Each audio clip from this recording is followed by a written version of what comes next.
Hi friends, कसे आहात? स्वागत आहे तुमचं किचन क्वीन वसुंधरामध्ये. आज आपण आपल्या चॅनलवर पाहणार आहोत मऊ, मोकळा, लुसलुशीत आणि बनवायला अगदी सोपा असा नारळी भात.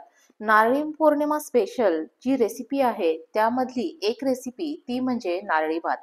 तर आज आपण पाहणार आहोत की हा नारळी भात कसा बनवायचा. नारळी भात बनवण्यासाठी आपल्याला मोजकेच पदार्थ लागणार आहेत आणि तरीही हा भात जो आहे तो अगदी स्वादिष्ट, अगदी चविष्ट असा बनणार आहे. हा नारळी भात जो आहे तो करपू नये, खाली चिकटू नये यासाठी आपण सिक्रेट टिप्स आहेत त्या वापरलेल्या आहेत.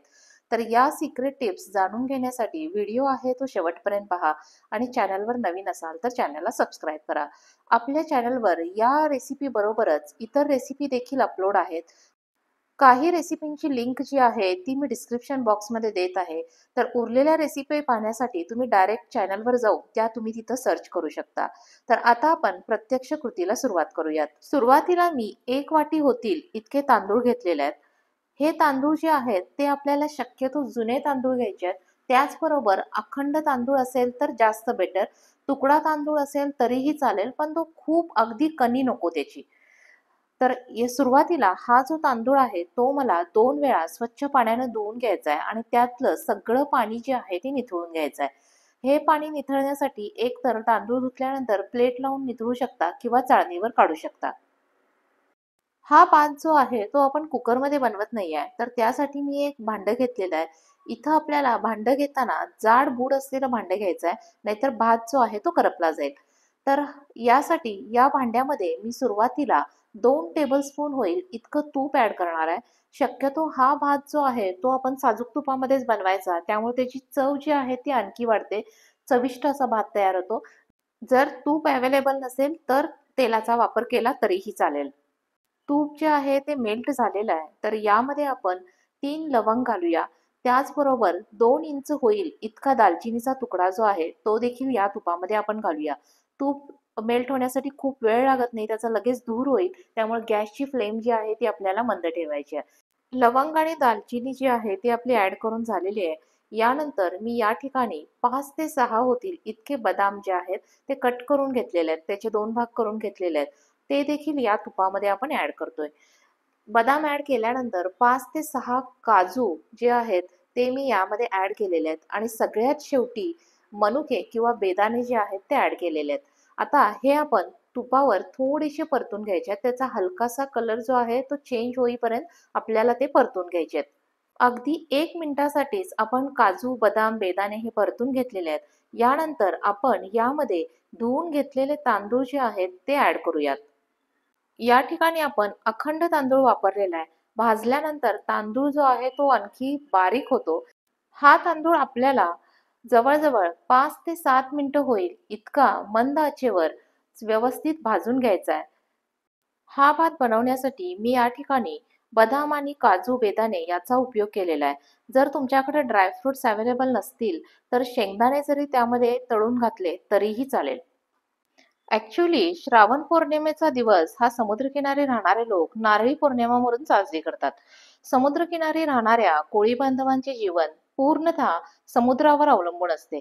या दिवशी समुद्राला श्रीफळ अर्पण करून त्याच्याविषयी कृतज्ञता व्यक्त केली जाते. पूर्वीच्या काळी समुद्राला सोन्याचा नारळ अर्पण करून समुद्राची पूजा केली जायची.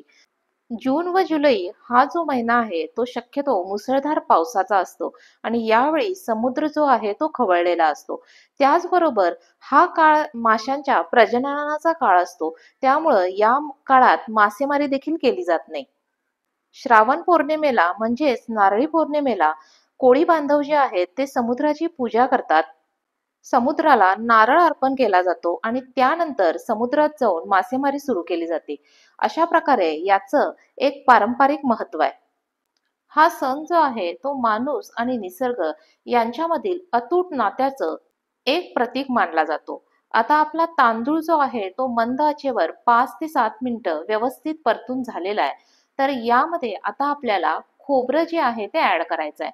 या ठिकाणी मी 1 वाटी होईल इतकं खोबरं घेतलेलं आहे. ओला नारळ जो आहे तो मी खवून घेतलेला आहे. शक्यतो आपल्याला ओला नारळच वापरायचा आहे. जर ओला नारळ अवेलेबल नाही झाला तर डेसिकेटेड कोकोनट वापरला तरीही चालेल. तांदूळ जो आहे तो या खोबऱ्याबरोबर थोडासा परतून घेऊया. 1-2 मिनिटासाठी आपण हलकंसं त्याला परतून घेऊया. तांदूळ जो आपण भाजतोय त्यावेळी आपल्याला तो काळजीपूर्वक भाजायचा आहे. त्याची शीतं जी आहेत ती मोडता कामा नयेत. हा तांदूळ जो आहे तो आपण तुपावर भाजला होता आणि त्याचबरोबर त्यामध्ये लवंग आणि दालचिनी ॲड केली होती. त्यामुळं त्याचा खूप छान असा सुगंधच यायला लागलेला आहे. भाजतानाच आपल्याला समजून येतंय की आपला भात जो आहे तो अतिशय स्वादिष्ट बनणार आहे. तर या ठिकाणी मी 3 मिनिटासाठी हे जे खोबरं आहे ते या तांदळासोबत व्यवस्थित भाजून घेतलेलं आहे. यानंतर आपण यामध्ये 2 वाटी होईल इतकं पाणी घालणार आहोत. ज्या वाटीनं आपण तांदूळ घेतला होता, त्याच वाटीनं आपल्याला 2 वाटी होईल इतकं पाणी ॲड करायचंय. पाणी जे आहे ते मी गरम पाणी वापरलेलं नाहीये, तर रेग्युलर नॉर्मल वॉटर जे आहे ते यूज केलेलं आहे. यानंतर आपण याच्यामध्ये थोडंसं मीठ ॲड करणार आहोत. हा भात चवीला गोड जरी असला, तरी थोडंसं मीठ ॲड केल्यामुळं त्याला एक चव जी आहे ती छान येणार आहे.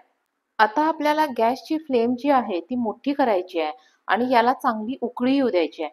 मीठ ॲड केल्यानंतर हे आपण मीठ सगळीकडे व्यवस्थित मिक्स करून घेऊया.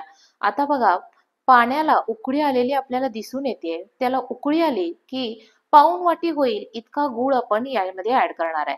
गूळ घेताना या ठिकाणी मी गुळाचा कलर जो आहे तो थोडासा पिवळा असलेला गूळ वापरलेला आहे. तुमच्याकडचा जर गूळ थोडासा काळा असेल तर त्याप्रमाणे त्या भाताला जो आहे तो कलर येईल. मला जास्त काळपट कलर नको होता, त्यामुळं मी गूळ वापरताना पिवळ्या कलरचा गूळ जो आहे तो वापरलेला आहे. आता हा गूळ जो आहे तो आपण अखंड खडे असे वापरायचे नाहीत, तर तो थोडासा बारीक करून घ्यायचा किंवा किसणीवर किसून घ्यायचा. अखंड वापरला तर तो थोडासा वितळण्यासाठी, मेल्ट होण्यासाठी आपल्याला वेळ लागेल आणि तो व्यवस्थित मिक्स होणार नाही. जर बारीक चिरलेला असेल, बारीक किसलेला असेल, तो इझिली काय होईल, मिक्स होईल. यानंतर आपल्याला यामध्ये 1 टीस्पून होईल इतकी वेलची पावडर जी आहे ती ॲड करायची आहे. गोडाचा पदार्थ म्हणला की आपण त्यामध्ये वेलची पावडर ही आवर्जून घालतो. वेलची पावडर ॲड केल्यानंतर ती आपण या सगळ्यामध्ये मिक्स करून घेऊया. या ठिकाणी आपण गूळ ॲड केलेला आहे. तर गूळ जो आहे तो खाली चिटकून बसू नये यासाठी आपल्याला सतत जे आहे ते ढवळत राहायचं आहे आणि ढवळताना आपल्याला काळजी घ्यायची आहे. नाजूक हातानं ते व्यवस्थित मिक्स करून घ्यायचं आहे. आणि या ठिकाणी आपल्याला आता गॅसची फ्लेम जी आहे ती मंद ठेवायची आहे. गूळ जो आहे व्यवस्थित यामध्ये मिक्स होईपर्यंत आपल्याला तो हलवत राहायचा आहे. हा भात जो आहे तो आपण प्रेशर कुकरमध्ये बनवत नाहीये. ज्यावेळी आपण प्रेशर कुकरमध्ये भात बनवत असतो, तर त्यावेळी आपल्याला पाण्याचं एक्झॅक्ट प्रमाण आपण वापरू शकतो. पण हा आपण असं ओपनली बनवतोय त्यामुळं पाणी जे आहे ते कमी जास्त प्रमाणात लागू शकतं. तर पाणी आणखी लागेल त्यावेळी वापरता यावं म्हणून मी त्याच्यावर एक प्लेट ठेवलेली आहे आणि त्या प्लेटवर पुन्हा 1 वाटी होईल इतकं पाणी ॲड केलेलं आहे. आणखी 2 मिनिटं गेल्यानंतर आता मी चेक करणार आहे, की भाताला आपल्या पाणी जे आहे ते लागणार आहे का? तर 2 मिनिटांनी मी चेक केलं, तर अजून तरी त्याच्यावर पाणी आहे म्हणून मी लगेच पाणी ॲड करत नाहीये आणि भात जो आहे तो आपल्याला मध्ये-मध्ये हलवत राहावा लागणार आहे. नाहीतर खालचा गूळ जो आहे तो करपला तर आपला पूर्ण भात जो आहे तो खराब होईल. त्यामुळं आपल्याला हलक्याशा हातानं तो हलवत राहायचा आहे आणि गॅसची फ्लेम जी आहे ती आपल्याला अगदी मंद ठेवायची आहे. भात शिजायला आपल्याला वेळ लागणार आहे. पुन्हा मी याच्यावर प्लेट ठेवणार आहे. खालच्या आणि वरच्या वाफेवर भात जो आहे तो आपला छान शिजला जाईल. आणखी एक 2 ते 3 मिनिटं मी ॲज इट इज ठेवलेलं आहे. पुन्हा मला चेक करायचं आहे. आता मी चेक केलं तर भाताची शीतं जी आहेत ती आता आणखी आपल्याला फुलून आलेली दिसतात. हलक्या नाजूक हातानं सगळं व्यवस्थित मिक्स करून घेऊया आणि त्यानंतर परत एकदा त्याच्यावर प्लेट ठेवते. प्लेट ठेवण्यापूर्वी थोडंसं चेक केलंय, की भाताला पाणी आणखी लागेल का? तर मला वाटत होतं, की थोडंसं पाणी लागेल. त्यामुळे मी त्याच्यामध्ये पाणी ॲड केलंय. पाणी ॲड करताना एक लक्षात ठेवायचं, अगदी 1-1 टेबलस्पून असं कन्सिडर करून आपल्याला पाणी ॲड करायचंय. जेणेकरून आपला भात जो आहे तो गिचका होणार नाही. आपल्याला मोकळा-मोकळा भात तयार करायचा आहे. त्यामुळं आपल्याला ही जी कृती आहे ती आपल्याला एक 3 ते 4 वेळा करावी लागेल. भात चेक करणं आणि त्यानंतर आवश्यकतेनुसार पाणी ॲड करणं. तर फायनली आपला भात जो आहे तो तयार झालेला आहे. तो भात जो आहे तो मी पूर्ण गार होण्यासाठी म्हणून ठेवून दिला होता आणि त्यानंतर आता मी ओपन केलेला आहे. आता ओपन केल्यानंतर हा जो आहे तो मी एका प्लेटमध्ये व्यवस्थित सर्व्ह करणार आहे. भात जो आहे तो तुम्ही खूप गरम असताना सर्व्ह करायचा प्रयत्न केला, तर तो तुम्हाला अगदी मोकळा-मोकळा असा दिसणार नाही. मऊ झालाय किंवा खूप गच्च गच्च झालाय असा वाटेल, पण थोडंसं त्याला शांत होऊ दिलं, गार होऊ दिलं, की तो आपल्याला मोकळा झालेला दिसून येईल. इथं मी प्लेटमध्ये सर्व्ह करताना सुरुवातीला मी त्याची एक मूठ पाडलेली आहे एका वाटीमध्ये. खाली काजू आणि बदाम जे आहेत ते आधी घातले होते आणि त्यानंतर भात जो आहे तो प्रेस करून भरला होता आणि मग त्याची मूठ जी आहे ती प्लेटमध्ये पाडलेली आहे. तर आता आपण इथं पाहू शकतो की आपल्याला त्याच्यामध्ये खोबऱ्याच्या जो चव होता तो देखील दिसून येतोय आणि त्याची शीतं देखील जी आहेत ती मोकळी मोकळी झालेली आहेत, सुट्टी सुट्टी झालेली आहेत आणि त्याचा वास जो आहे तो खूप अप्रतिम येतोय. त्यावरूनच आपल्याला समजून येतंय की आपला भात जो आहे तो अगदी स्वादिष्ट असा बनलेला आहे. तर तुम्ही देखील नारळी पौर्णिमेसाठी हा भात जो आहे तो नक्की करून बघा आणि मला कमेंट करून सांगा की तुमचा नारळी भात जो आहे तो कसा झालेला आहे. तर ही होती आपली आजची नारळी पौर्णिमा विशेष नारळी भात बनवण्याची रेसिपी. रेसिपी आवडली असेल तर व्हिडिओला लाईक करा, शेअर करा आणि अशाच नवीन नवीन रेसिपीसाठी चॅनलला सबस्क्राईब करा. लवकरच भेटू नवीन रेसिपी सोबत. तोपर्यंत बाय बाय.